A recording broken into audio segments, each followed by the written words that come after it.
अभी तक हम लोगों ने पीरियोडिक टेबल में history of development of periodic table, modern periodic table as well as some of periodic properties like atomic volume, atomic radius and ionization energy के बारे में पढ़ा।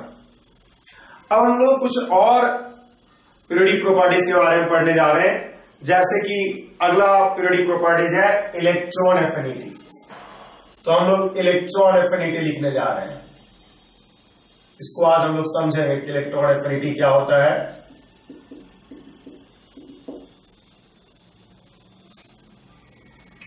देखिए, इलेक्ट्रॉन एफिनिटी में स्टूडेंट कंफ्यूज होते हैं। कारण इसका यह भी है कि यहां पे साइन कन्वेंशन थोड़ा अलग होता है। देखिए, electron affinity just reverse process of ionization energy. हम लोग आयोनाइजेशन एनर्जी को डिफाइन करते हैं energy required to extract an electron out from an isolated gaseous atom. उसी तरह से उसका जस्ट रिवर्स डिफिनेशन होगा इलेक्ट्रॉन एफिनिटी का डिफिनेशन कि energy released when an electron is added to an isolated gaseous atom is called electron affinity of that atom। मतलब अगर कोई ये गैस है, इसमें अगर हम एक बाहरी इलेक्ट्रॉन ऐड करेंगे और A माइनस गैस बनाएंगे, तो गौर कीजिएगा यहां पे बोला जा रहा है जो एनर्जी रिलीज होगा,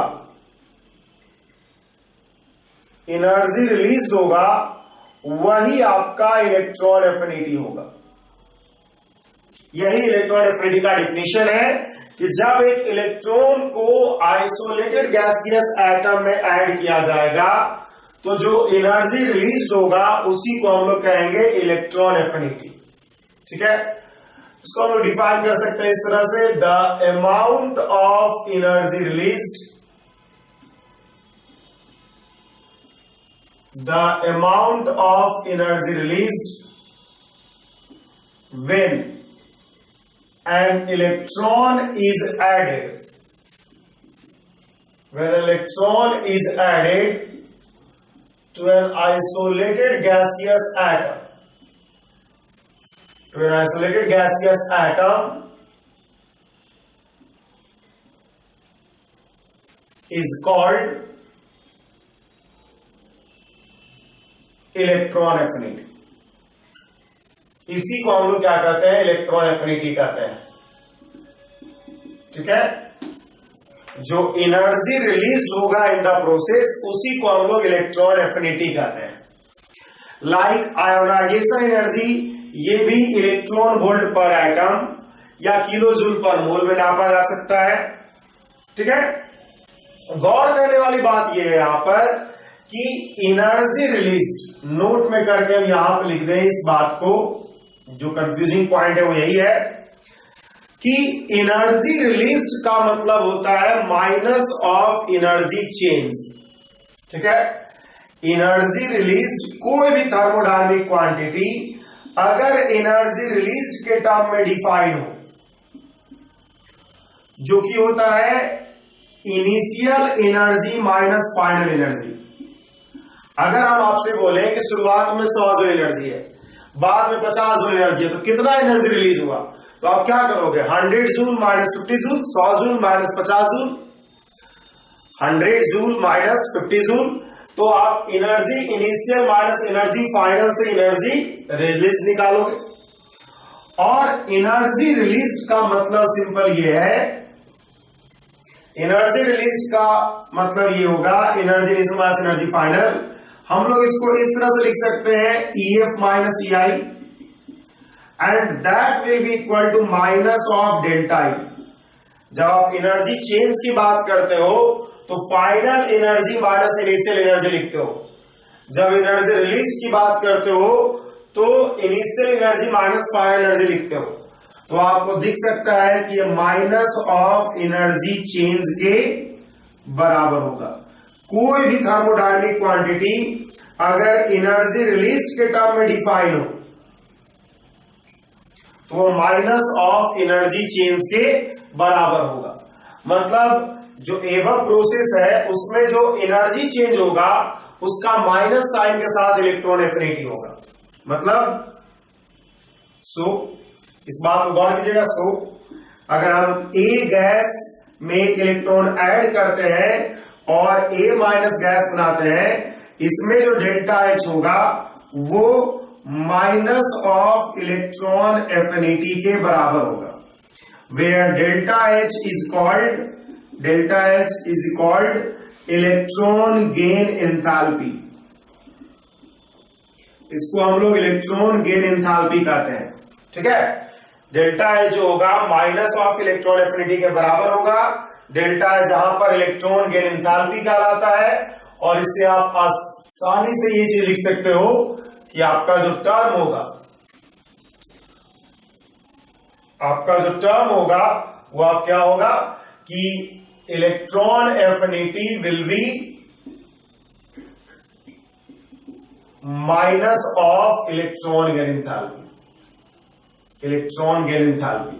जो डेल्टा एच होगा उसका minus sign, minus of delta H. ठीक है, ये साफ दिख रहा है कि जब हम कोई इलेक्ट्रॉन को ऐड करेंगे तो क्या होगा, जो एंथैल्पी चेंज होगा उसका नेगेटिव साइन के साथ इलेक्ट्रॉन एफिनिटी होगा। और इस नेगेटिव साइन के साथ ही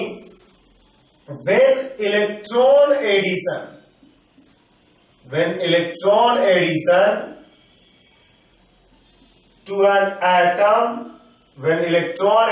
to an atom is exothermic,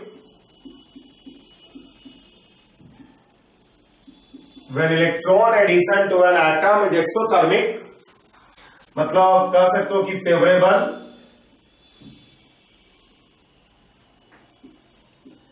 delta H क्या होगा, delta H will be negative and electron affinity will B positive. जब आप एक्सोथर्मिक बोल रहे हो मतलब डेल्टा एच नेगेटिव बोल रहे हो, एंथैल्पी चेंज, और डेल्टा एच नेगेटिव बोल रहे हो मतलब इलेक्ट्रॉन एफिनिटी पॉजिटिव बोल रहे हो। When electron addition to an atom is endothermic, मतलब अनफेवरेबल। एंडोथर्मिक का मतलब है बाहर से एनर्जी देना पड़ रहा हो, तो unfavourable, electron gain enthalpy will be positive and electron affinity will B negative. तो गौर कीजिएगा कि जिस केस में इलेक्ट्रॉन एडिशन फेवरेबल होगा, इलेक्ट्रॉन गेन एंथैल्पी नेगेटिव होगा और इलेक्ट्रॉन एफिनिटी पॉजिटिव होगा। When electron addition to an atom is endothermic, मतलब unfavorable, electron gain enthalpy will be positive and electron affinity will be negative। तो आप देख सकते हो कि इलेक्ट्रॉन एफिनिटी का साइन जो है वो थोड़ा अलग है, बिकॉज ये thermodynamic quantity electron affinity energy released के टर्म में डिफाइन है। कोई भी थर्मोडायनेमिक क्वांटिटी जो एनर्जी रिलीज्ड के टर्म में डिफाइन होगा वो माइनस ऑफ एनर्जी चेंज के बराबर होगा। ठीक है, तो आप ये समझ गए होंगे इलेक्ट्रॉन एफिनिटी का साइन कन्वेंशन क्या है और क्यों इस तरह से माइनस साइन के साथ होता है डेल्टा एच का। अब देखिए इस बात को गौर कीजिएगा, electron affinity depends on electron या एडिशन ऑफ इलेक्ट्रॉन, सबसे पहले लिखते हैं addition of electron depends on attractive force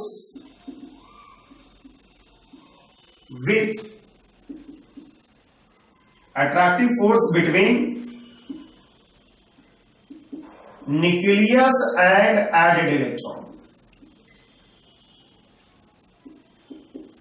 ठीक है, addition of electron depends on attractive force between nucleus and added electron and repulsive force and also on repulsive force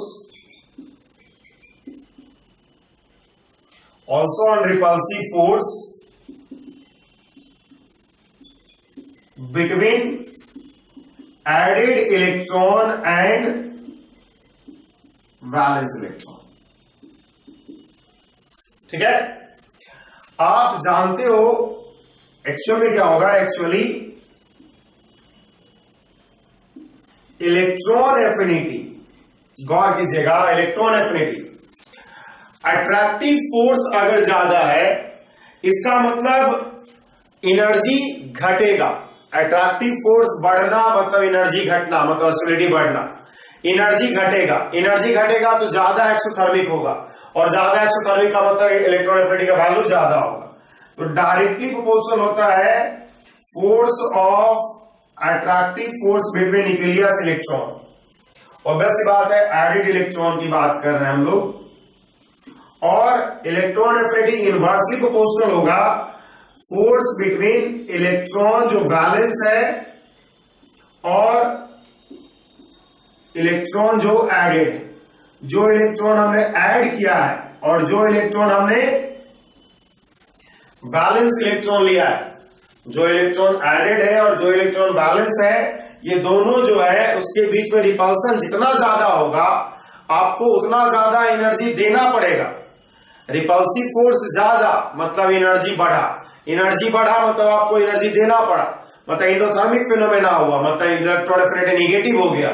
तो गौर कीजिएगा कि ये चीज आपको ध्यान देना चाहिए। हमेशा इस बात को याद रखोगे कि जितना ज्यादा अट्रैक्टिव फोर्स जनरेट होगा, जितना ज्यादा अट्रैक्टिव फोर्स जनरेट होगा न्यूक्लियस और एडेड इलेक्ट्रॉन के बीच में, इलेक्ट्रॉन एफिनिटी का वैल्यू उतना ही ज्यादा होगा। और अगर इलेक्ट्रॉन रिपल्सन वैलेंस शेल में ज्यादा हुआ तो क्या होगा, इलेक्ट्रॉन एफिनिटी का वैल्यू कम होगा। अब आप गौर कीजिए कि अगर हम इस बात को गौर करेंगे, ये जो होता है जो बैलेंस इलेक्ट्रॉन और एडेड इलेक्ट्रॉन के बीच का रिपल्सन है, काउंट ओनली व्हेन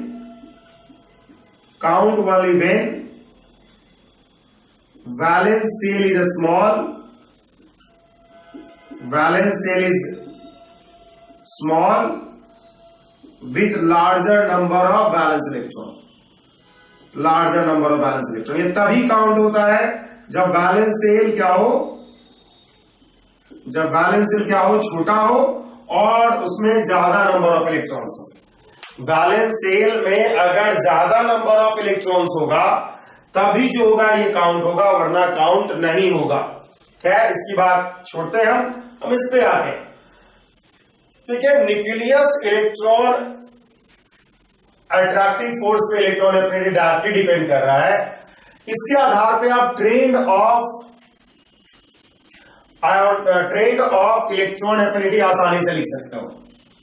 ठीक है, देखिएगा trend of electron affinity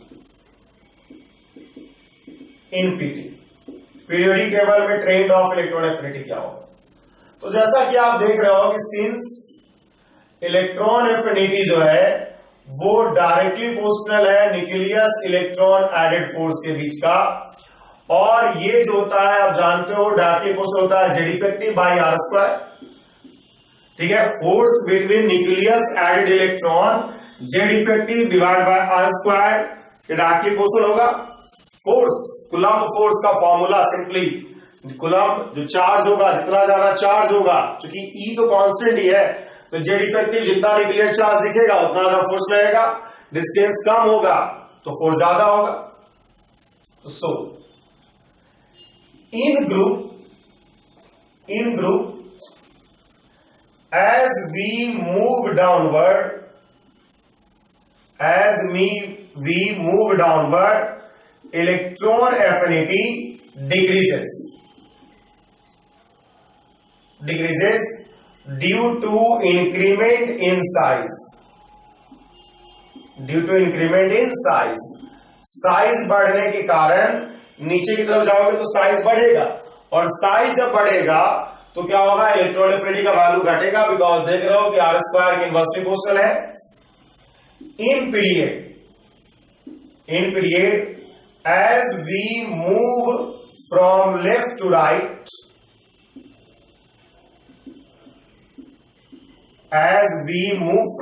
to right, जब हम लेफ्ट से राइट की तरफ मूव करेंगे क्या होगा, electron affinity increases due to increment in effective nuclear charge, increment in Z effective. तो आपका जो जनरल ऑर्डर होगा वो यही होगा, ऊपर की तरफ और इस तरफ इलेक्ट्रॉन एफिनिटी ऊपर की तरफ बढ़ेगा ग्रुप में और पीरियड में इस तरफ बढ़ेगा। इसको हमने लिखा जेड इफेक्टिव के डायरेक्टली पोस्टल के कारण, और इसको हमने लिखा इलेक्ट्रॉन एफिनिटी इनवर्सली पोस्टल टू आर स्क्वायर के कारण। ठीक है, तो इसी तरह से आप इलेक्ट्रॉन एफिनिटी का जनरल ऑर्डर इन पीटी लिख सकते हो। ग्रुप में ऊपर की तरफ बढ़ेगा बिकॉज ऊपर साइज कम है, पीरियड में क्या होगा, लेफ्ट से राइट की तरफ बढ़ेगा बिकॉज जेड इफेक्टिव बढ़ रहा होगा लेफ्ट से राइट की तरफ। तो यही जनरल ट्रेंड है इलेक्ट्रॉन एफिनिटी का in periodic table. However important exceptions are found. ठीक है, however important exceptions are found. Exceptions are found in group as well as in period. Group और पीरियड दोनों में बहुत इंपॉर्टेंट एक्सेप्शन पाया जाता है। क्या एक्सेप्शन है, ये सब चीजें हम लोग अब पढ़ेंगे। देखिए,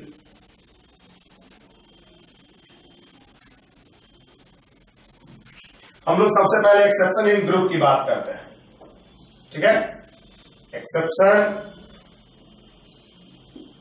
एक्सेप्शन इन ग्रुप की बात करते हैं।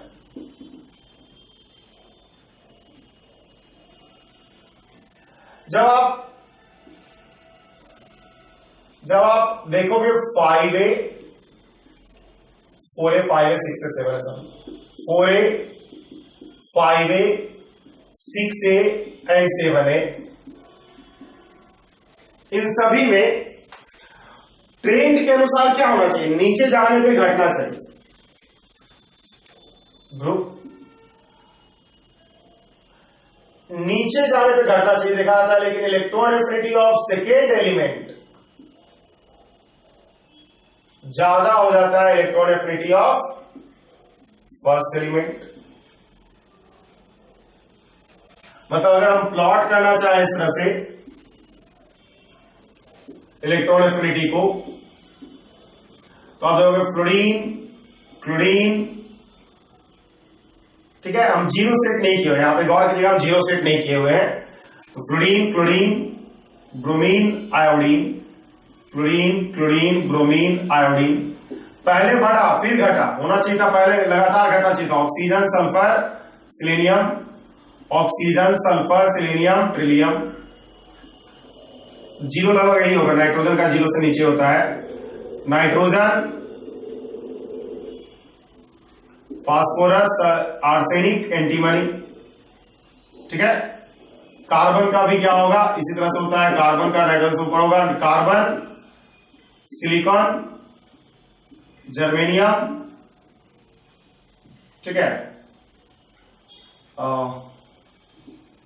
इस तरह से होगा।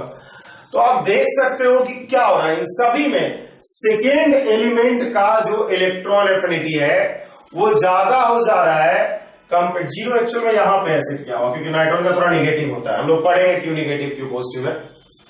पहली बात यहां पे ये सिंपली देखते हैं हम लोग कि जो ट्रेंड है, ट्रेंड के अनुसार नीचे जाने पे इलेक्ट्रॉन एफिनिटी घटना चाहिए लगातार। वो क्या है, पहले बढ़ रहा है फिर घट रहा है।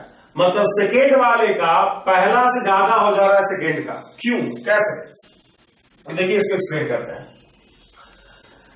मान लिया हम लोग एक्सप्लेन करते हैं, एक्सप्लेनेशन हम लोग दे रहे हैं इसका। Case of chlorine and fluorine लेते हैं, case of chlorine and fluorine लेते हैं। तो देखिए, chlorine and fluorine has 7 valence electron. ठीक है, अब आप जानते हो कि मतलब अब आप जानते हो कि electron affinity, we know that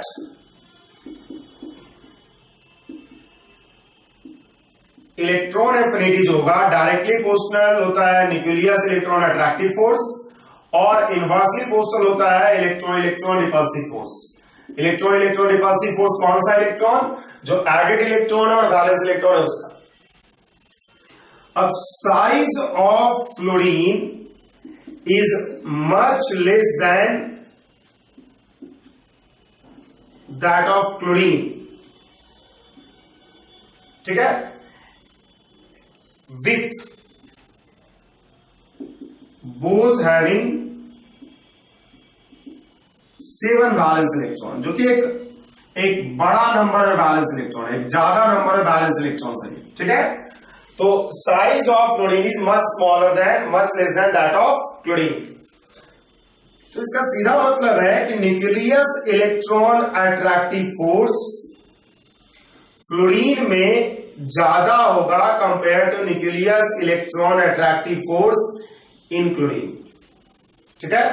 nucleus electron attractive force ज्यादा होगा बिकॉज साइज छोटा है। साइज छोटा है मतलब जो ऐड करोगे इलेक्ट्रॉन उसका न्यूक्लियस के साथ इंटरेक्शन ज्यादा होगा क्लोरीन में। But electron electron repulsive force in fluorine is also much greater than electron electron repulsion in chlorine। क्यों ऐसा हो रहा है यहां पर? बिकॉज इलेक्ट्रॉन का संख्या बढ़ रहा है, इलेक्ट्रॉन का संख्या बहुत ज्यादा है पहले ही से ही। देखिए गौर कीजिएगा, अगर हम इसको फिगर से बनाए तो देखिए आप ये समझ रहे होंगे कि फ्लोरीन का साइज इतना बड़ा है, मान लिया फ्लोरीन हमने लिखा, और क्लोरीन का साइज इतना बड़ा है, क्लोरीन हमने लिखा, वैलेंस शेल भी लिख रहे हैं। इसमें 1 2 3 4 5 6 7 इलेक्ट्रॉन ऑलरेडी है। इसमें 1 2 3 4 5 6 7 इलेक्ट्रॉन इसमें भी है। अगर हम बाहर से इलेक्ट्रॉन इसमें ऐड कर रहे हैं, अगर हम बाहर से इलेक्ट्रॉन ऐड कर रहे हैं इसमें, तो ये श्योर है कि न्यूक्लियस से एडेड इलेक्ट्रॉन का अट्रैक्शन ज्यादा होगा क्लोरीन में, ठीक है।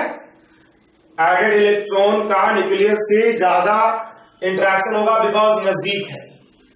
लेकिन चूंकि इलेक्ट्रॉन 7 इलेक्ट्रॉन ऑलरेडी प्रेजेंट है क्लोरीन में, तो जब आप इसमें इलेक्ट्रॉन ऐड करोगे बाहरी, तो क्या होगा? Electron electron repulsive force in chlorine बहुत ज्यादा हो जाएगा compare two electron electron repulsive force in chlorine. Hence net effect on electron affinity is governed by electron repulsive force। Point ये है कि अट्रैक्टिव फोर्स ज्यादा है, अट्रैक्टिव फोर्स ज्यादा है फ्लोरीन में, लेकिन रिपल्सिव फोर्स बहुत ज्यादा है। और इसीलिए अब आप समझ सकते हो कि हम लोग जान रहे हैं कि इलेक्ट्रॉन एफिनिटी जो है इनवर्सली प्रोपोर्शनल है इलेक्ट्रॉन इलेक्ट्रॉन रिपल्सिव फोर्स। तो आप जान रहे हो कि this implies that we have, हम लोग जान रहे हैं। तो आप देख रहे होंगे कि इलेक्ट्रॉन इलेक्ट्रॉन रिपल्सिव फोर्स जो है फ्लोरीन में ज्यादा है compare two electron electron repulsive force in chlorine. This implies that electron affinity of fluorine से ज्यादा हो जाएगा इलेक्ट्रॉन एफिनिटी ऑफ क्लोरीन। ये आप समझ गए होंगे एक्सप्लेनेशन। पॉइंट ये है इन सभी केसेस में, चाहे आप क्लोरीन की बात करो, ऑक्सीजन सल्फर की बात करो, कार्बन सिलिकॉन की बात करो, नाइट्रोजन फास्फोरस की बात करो, सभी में क्या हो रहा है कि जब आप इलेक्ट्रॉन ऐड करते हो तो चूंकि बैलेंस शेल में बहुत ज्यादा इलेक्ट्रॉन है, बैलेंस इलेक्ट्रॉन का संख्या ज्यादा है, तो एडेड इलेक्ट्रॉन का बैलेंस इलेक्ट्रॉन के साथ रिपल्सन बढ़ जा रहा है। और ये रिपल्सन बढ़ने के कारण आप जानते हो कि इलेक्ट्रॉन एफिनिटी इनवर्सली प्रोपोर्शनल होगा इलेक्ट्रॉन इलेक्ट्रॉन रिपल्सिव फोर्स के, बिकॉज रिपल्सिव फोर्स का मतलब होता है एनर्जी बढ़ना। एनर्जी बढ़ रहा है मतलब एनर्जी चेंज ज्यादा हो जा रहा है, एनर्जी चेंज ज्यादा मतलब इलेक्ट्रॉन एफिनिटी कम, माइनस साइन के साथ होता है। तो इससे आप आसानी से निकाल लिए कि इलेक्ट्रॉन एफिनिटी क्लोरीन का कम होगा compare to that of chlorine. Same तरीके से बाकी सभी केसेस में होगा। इसका अगर हम लैंग्वेज में आंसर देना चाहें तो यही होगा कि when electron is added to a smaller atom like fluorine, oxygen, carbon, nitrogen, nucleus electron attracting force increases, but the increment in repulsive force between added electron and valence electron is much higher, and hence the trend in electron affinity is governed on the basis of electron-electron repulsive force. और since electron-electron repulsive force ज्यादा होगा, electron-electron repulsive force is higher in first element than in second element, so electron affinity of first element will be less than that of second element, जो कि आपको देखा। तो यही exception है group है, इंपॉर्टेंट एक्सेप्शन है, ये चीज आपको जानना चाहिए। अगर हम पीरियड में बात करते हैं कि पीरियड में क्या एक्सेप्शन होगा, तो देखिए in period exceptions are found due to negative electron affinity of highly stable configuration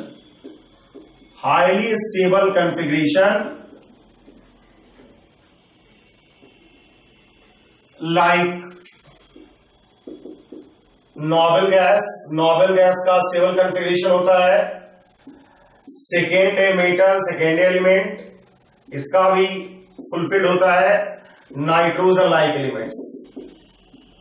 point ये है कि इन सब का देखिए, अगर कोई इलेक्ट्रॉनिक कॉन्फ़िगरेशन पहले से ही स्टेबल है और उसमें अगर आप इलेक्ट्रॉन ऐड करोगे तो वो अनस्टेबल होगा, वो जो होगा अनस्टेबल होगा। जैसे कि अगर आप बात करते हो आर्गन, इसमें अगर एक बाहर से इलेक्ट्रॉन ऐड करते हैं, आर्गन माइनस बना लेंगे, तो आप देखोगे कि ये क्या है, ये है 1s2 2s2 2p6 3s2 3p6, और इसमें आपने कर दिया 1s2 2s2 2p6 3s2 3p6 और 4p1। ये फुलफिल्ड कॉन्फ़िगरेशन है और ये पार्शियली फिल्ड कॉन्फ़िगरेशन है, आपको साफ दिख रहा होगा कि ये ज्यादा स्टेबल है और ये लेस स्टेबल है। इसका मतलब इसका एनर्जी कम होगा, लेस एनर्जी, और इसका एनर्जी हायर होगा, हाई एनर्जी होगा।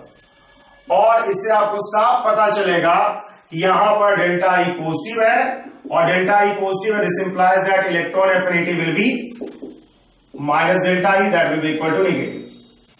तो बात यही है कि जब भी आप इलेक्ट्रॉन ऐड करते हो किसी भी एटम में, तो आप ये देख लोगे कि क्या एटम का जो इलेक्ट्रॉनिक कॉन्फ़िगरेशन है वो स्टेबल है शुरू में कि नहीं। अगर शुरू में स्टेबल है तो उसमें इलेक्ट्रॉन ऐड करना अनफेवरेबल होगा, मतलब इलेक्ट्रॉन ऐड करने से उसको आप डीस्टेबलाइज करोगे, मतलब एनर्जी बढ़ाओगे।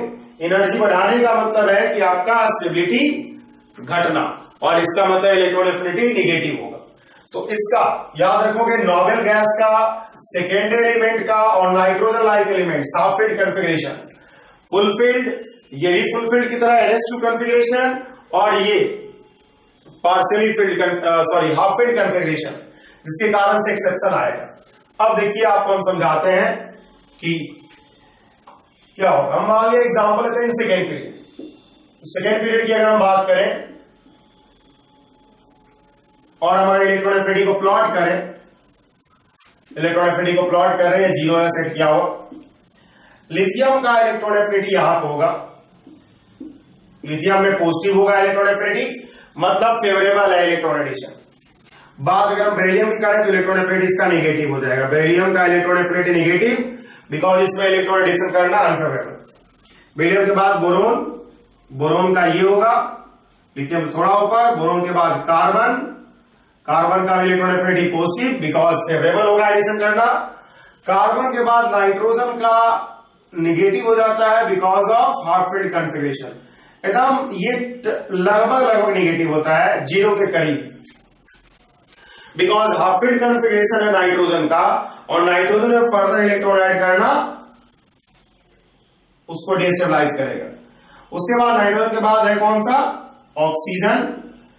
ऑक्सीजन का इलेक्ट्रॉन क्या होगा, ज्यादा होगा। कार्बन से ऑक्सीजन का इलेक्ट्रॉन ज्यादा होगा, पॉजिटिव होगा, मतलब फेवरेबल है।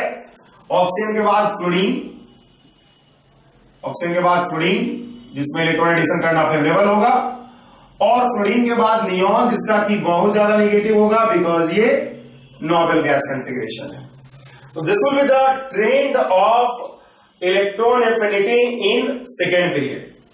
आप देख सकते हो ये हम जेड के वर्सेस प्लॉट किया था, देख सकते हो ये चीज कि एक्सेप्शन देखिए ट्रेंड है बढ़ता हुआ ट्रेंड है, लेकिन इन सब का सेकेंडरी एलिमेंट का, नाइट्रोजन का, नियॉन का, इन सब का जो है निगेटिव इलेक्ट्रॉन एफिनिटी होने के कारण जो trend in ionization trend of electron affinity है वो जनरल उसमें एक्सेप्शन पाया जा रहा है। जो general trend of electron affinity है उसमें एक्सेप्शन पाया जा रहा है बिकॉज बेरिलियम का कम हो गया है, निगेटिव हो गया, मतलब नाइट्रोजन का निगेटिव हो गया है, नियॉन का निगेटिव हो गया। ठीक है। However, if we don't consider elements with negative electron affinity, then general trend is maintained. General trend of electron affinity is maintained. अगर हम क्या करते हैं कि इन सभी केसेस में नेगेटिव इलेक्ट्रॉन एफिनिटी को कंसीडर नहीं करते हैं, अगर हम नेगेटिव इलेक्ट्रॉन एफिनिटी को कंसीडर नहीं करते हैं तब क्या होगा, general trend of electron affinity maintain होगा, जो कि आपको दिख रहा होगा। General trend of electron affinity यहां पर मेंटेन है अगर हम नेगेटिव वाले को नहीं कंसीडर करें तो। मतलब इससे साफ दिख रहा होगा कि जो इलेक्ट्रॉन एफिनिटी है वो पॉजिटिव भी हो सकता है, नेगेटिव भी हो सकता है, डिपेंडिंग अपॉन जो इलेक्ट्रॉन एडिशन है फेवरेबल है कि नहीं। गौर कीजिएगा, like successive ionisation energy, successive ionisation energy, successive electron affinity is also defined as follows। Successive electron affinity भी हम लोग डिफाइन करते हैं। ए गैस में एक इलेक्ट्रॉन एडिशन किया, बन गया ए माइनस गैस प्लस इलेक्ट्रॉन। ए माइनस गैस में फिर एक इलेक्ट्रॉन ऐड किया, इलेक्ट्रॉन ऐड किया, ये बन गया A2 minus gas. A2 minus gas में फिर हमने एक इलेक्ट्रॉन ऐड किया, ये बन गया A3 माइनस गैस।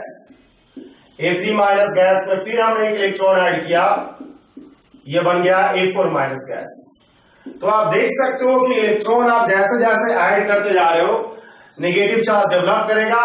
इसमें जो डेल्टा ई होगा वो होगा माइनस E1, इसमें जो डेल्टा ई होगा वो होगा माइनस E2, इसमें जो डेल्टा E3 होगा वो माइनस E3 और इसमें जो डेल्टा E4 होगा माइनस E4। ठीक है। तो इस तरह से हम लोग सक्सेसिव आयोनाइजेशन एनर्जी डिफाइन कर सकते हैं। गौर कीजिएगा एक बात कि first electron affinity E1 can be positive, ठीक है, और नेगेटिव बोथ। E1 जो है फर्स्ट इलेक्ट्रॉन एफिनिटी पॉजिटिव और नेगेटिव दोनों हो सकता है बिकॉज बोथ, ठीक है, because electron addition may be favorable or unfavorable both, or unfavorable both।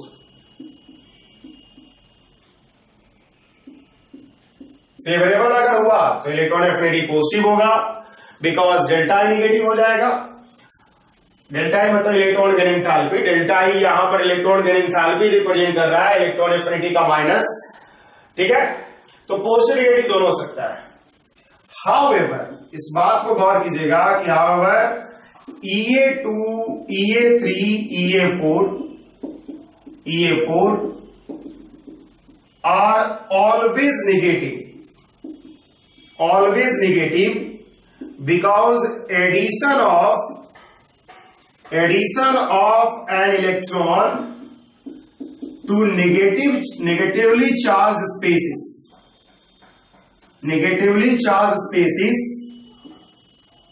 addition of electron to negatively charged spaces is always unfavorable. Point ये है कि जब आप न्यूट्रल स्पेसिस में ऐड कर रहे थे इलेक्ट्रॉन, तब A माइनस बन रहा था और वो नेगेटिव पॉजिटिव दोनों हो सकता है। लेकिन गौर ये कीजिएगा कि अगर हम क्या करें, A माइनस में ऐड कर दें, A माइनस में अगर हम ऐड कर दें इलेक्ट्रॉन, माइनस में माइनस ऐड करना हमेशा अनफेवरेबल होगा और इसीलिए क्या होगा, जो second, third, fourth electron affinity होगा वो सब हमेशा नेगेटिव होगा, बिकॉज ये जो delta I2, delta I3, delta I3, delta I4 है हमेशा पॉजिटिव होगा, क्योंकि इलेक्ट्रॉन ऐड करने के लिए आपको बाहर से एनर्जी देना पड़ेगा। इस बात को गौर कीजिएगा कि first electron affinity positive negative दोनों हो सकता है, लेकिन सेकेंड, थर्ड, फोर्थ, फिफ्थ हमेशा क्या होगा, नेगेटिव होगा, बिकॉज इलेक्ट्रॉन एडिशन अनफेवरेबल होगा। ठीक है, इस बात को ध्यान दीजिएगा। तो यही हम लोग को इलेक्ट्रॉन एफिनिटी के बारे में पढ़ना है, जिसको कि आप यूज करोगे। याद रखोगे कि यहां डिफिनेशन जो है एनर्जी रिलीज के टर्म में डिफाइन है। इलेक्ट्रॉन एफिनिटी का डिफिनेशन एनर्जी रिलीज के टर्म में है और इसीलिए आप उसके अनुसार से ही फॉर्मूला यूज करोगे। मतलब अगर इलेक्ट्रॉन एडिशन एक्सोथर्मिक है तो आपका इलेक्ट्रॉन एफिनिटी पॉजिटिव होगा। जनरली एक्सोथर्मिक का मतलब डेल्टा एच नेगेटिव, जानते हो एक्सोथर्मिक का मतलब एनर्जी चेंज नेगेटिव, तो इलेक्ट्रॉन एफिनिटी पॉजिटिव। एंडोथर्मिक का मतलब इलेक्ट्रॉन एफिनिटी डेल्टा आई पॉजिटिव और इलेक्ट्रॉन एफिनिटी नेगेटिव। इस बात को गौर कीजिए। अब देखिए, हम इसी तरह का एक और अगला हम लोग एक टर्म पढ़ते हैं, hydration energy. Hydration energy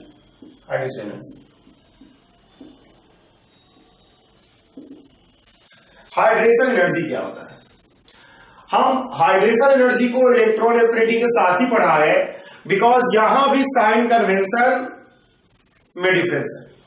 actual में साइन कन्वेंशन में डिफरेंस हमेशा होगा जब भी कोई फिजिकल क्वांटिटी एनर्जी रिलीज के टर्म में डिफाइन होगा।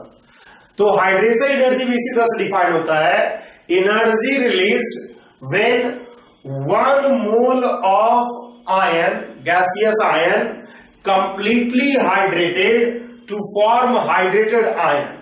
ठीक है, आयनिक कंपाउंड के लिए हम लोग कर सकते हैं उसका से डिफाइंड। ठीक है, तो एनर्जी रिलीज्ड, यहां भी गौर कीजिएगा, एनर्जी रिलीज्ड के टर्म में defined hydration energy. Energy released when 1 mole of species, gaseous species के ब्रैकेट में हम लोग लिख सकते हैं आयंस और ionic compound. 1 mole of gaseous species, ठीक है, energy released when 1 mole of gaseous species, ions और ionic compound is completely hydrated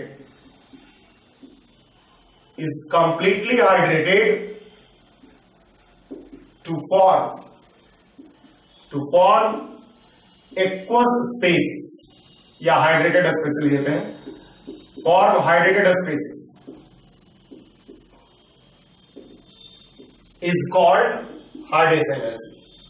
इसी को हम लोग क्या कहते हैं, हाइड्रेशन एनर्जी कहते हैं। इसी को हम लोग हाइड्रेशन एनर्जी कहते हैं। जब 1 मोल गैसियस आयन या आयनिक कंपाउंड हाइड्रेट करता है कंप्लीटली वाटर के साथ और हाइड्रेटेड आयन बना लेता है, हाइड्रेटेड स्पेसिस बना लेता है, उसमें जो एनर्जी रिलीज होगा उसी को आप हाइड्रेशन एनर्जी कहोगे। जैसे कि मान लो A माइनस गैस है, इस पे अगर आप वाटर ऐड किए, हाइड्रेशन करके बना लिया A माइनस एक्वस, ठीक है, इसको हम लोग बोलेंगे, इसमें जो एनर्जी रिलीज होगा डेल्टा एच, उसका माइनस होगा हाइड्रेशन एनर्जी। गौर कीजिएगा, हाइड्रेशन एनर्जी उसका माइनस साइन के साथ होगा। इस डेल्टा एच को हम लोग बोलते हैं enthalpy of hydration. Enthalpy of hydration, गौर कीजिएगा, इस डेल्टा एच वन को हम लोग क्या कहेंगे, एंथैल्पी ऑफ हाइड्रेशन। तो हाइड्रेशन एनर्जी और एंथैल्पी ऑफ हाइड्रेशन, चूंकि आपने डिफिनेशन लिया है हाइड्रेशन एनर्जी का इस तरह से, एनर्जी रिलीज्ड वो क्या होगा, minus of enthalpy of hydration के बराबर होगा। Minus of enthalpy of hydration के बराबर होगा, कहने का मतलब माइनस डेल्टा एच हाइड्रेशन के बराबर होगा। अधिकतर समय स्टूडेंट और लोग क्या करते हैं, हाइड्रेशन एनर्जी और एंथैल्पी ऑफ हाइड्रेशन सेम ही लेते हैं, कंफ्यूज रहते हैं इन चीजों में। हम आपको एकदम सिंपल बता दें, कोई भी थर्मोडायनेमिक क्वांटिटी अगर एनर्जी रिलीज के टर्म में डिफाइन हो तो एनर्जी चेंज का, एंथैल्पी चेंज का नेगेटिव साइन के साथ रिलेटेड होगा। तो हाइड्रेशन एनर्जी और एंथैल्पी ऑफ हाइड्रेशन में नेगेटिव साइन का रिलेशन है। सेम तरीके से जैसे इलेक्ट्रॉन एफिनिटी और इलेक्ट्रॉन के एंथैल्पी में नेगेटिव साइन का रिलेशन है, ठीक है। इसी तरह से अगर हम बी प्लस गैस की बात करें, वाटर के साथ हाइड्रेट करें, उसको हम बी प्लस एक्वस बना दें, तो इसमें डेल्टा H2 जो होगा वो हाइड्रेशन एनर्जी कहलाएगा, माइनस हाइड्रेशन एनर्जी कहलाएगा किसका, बी प्लस का, ए माइनस का। अगर हम ए प्लस मतलब बी प्लस ए माइनस को साथ लें, बी प्लस ए माइनस को साथ लें वाटर के साथ और बना दें बी प्लस एक्वस और ए माइनस एक्वस, तो इसमें जो डेल्टा एच होगा हाइड्रेशन टोटल वो क्या होगा, delta H hydration of B plus A minus will be equal to delta H one plus delta H two के बराबर। मतलब आप कह सकते हो minus of hydration energy of B plus, ठीक है, और plus hydration energy of A minus, ठीक है। तो इस तरह से आप देख सकते हो कि हाइड्रेशन एंथैल्पी को हम लोग हाइड्रेशन एनर्जी से रिलेट कर सकते हैं। हाइड्रेशन एंथैल्पी को हम लोग हाइड्रेशन एंथैल्पी मतलब एंथैल्पी ऑफ हाइड्रेशन से रिलेट कर सकते हैं विथ नेगेटिव साइन, ठीक है। तो आपको ये चीज बहुत अच्छे समझ में आना चाहिए कि क्या अंतर है electron affinity, electron gain enthalpy में क्या अंतर है हाइड्रेशन एनर्जी और एंथैल्पी ऑफ हाइड्रेशन में। नेगेटिव साइन का अंतर है, बिकॉज डिफिनेशन ये एनर्जी रिलीज। एनर्जी रिलीज कोई भी थर्मोडायनेमिक क्वांटिटी डिफाइंड हो तो वो एनर्जी चेंज का माइनस साइन के साथ रिलेटेड होता है। अब देखिए, हाइड्रेशन एनर्जी डिपेंड किस चीज पे करेगा, हाइड्रेशन एनर्जी किस चीज पे डिपेंड करेगा। तो हाइड्रेशन एनर्जी जो होगा delta H hydration, enthalpy of hydration हम लिख रहे हैं, गौर कीजिएगा। अगर हम इसका मॉडुलस ले लें, डिपेंड्स ऑन, देखिए जब वाटर आयन के साथ बॉन्डिंग करता है उसी को हाइड्रेशन कह रहे हैं, तो वो तभी ज्यादा होगा जब Q plus divide by R plus ज्यादा हो, और जब एनायन की बात हो तो Q minus divide by R minus ज्यादा हो, ठीक है। Q प्लस का मतलब है charge on cation divide by charge density ज्यादा हो, चार्ज डेंसिटी ज्यादा हो, एनायन हो या कैटायन हो, चार्ज डेंसिटी अगर ज्यादा है तो हाइड्रेशन एंथैल्पी ज्यादा होगा। बिकॉज चार्ज डेंसिटी ज्यादा होगा तो क्या होगा, वाटर जो होगा बहुत स्ट्रांगली बाउंड होगा। वाटर एक पोलर सॉल्वेंट है जो माइनस प्लस से बाउंड करता है, अपने आप को बॉन्डिंग करता है, वो तभी ज्यादा होगा जब चार्ज डेंसिटी ज्यादा होगा, ठीक है। Because higher the charge density